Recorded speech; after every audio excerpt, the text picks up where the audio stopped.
السلام علیکم ورحمۃ اللہ وبرکاتہ۔ امید کرتا ہوں کہ آپ حضرات خیریت سے ہوں گے۔ دوستو، کیا نبی کی طرف سے قربانی کرنا بدعت ہے یا نہیں؟ آئیے اس کی جانکاری کے لیے میں آپ حضرات کے سامنے دارالعلوم دیوبند کا فتویٰ پیش کر رہا ہوں۔ چنانچہ کسی سائن نے دارالعلوم دیوبند سے سوال کیا ہے، کیا مستقل حضور صلی اللہ علیہ وسلم کے نام پر قربانی کرنا کیا یہ جائز ہے یا نہیں؟ تو چلیے دیکھتے ہیں دارالعلوم دیوبند نے اس کا کیا جواب دیا ہے۔ بسم اللہ الرحمن الرحیم۔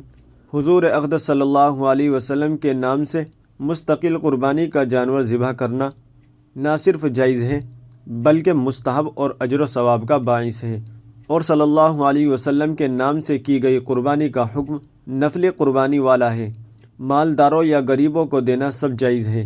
رسول اللہ صلی اللہ علیہ وسلم اپنی امت کی طرف سے بھی قربانی فرماتے تھے، نیز آپ صلی اللہ علیہ وسلم کے امت پر بے انتہا احسانات ہیں، لہذا بصورت گنجائش امت کو بھی رسول اللہ صلی اللہ علیہ وسلم کی طرف سے قربانی کرنی چاہیے۔ واللہ تعالی علم۔ دارالفتہ دارالعلوم دیوبند۔ ناظرین، امید ہے کہ مسئلہ آپ کی سمجھ میں آ گیا ہوگا۔ ویڈیو کو زیادہ سے زیادہ شیئر کر دیجیے گا اور ہمارے چینل کو سبسکرائب بھی کر دیجیے گا۔ تو چلیے پھر ملتے ہیں کسی دوسری ویڈیو میں۔ السلام علیکم ورحمۃ اللہ وبرکاتہ۔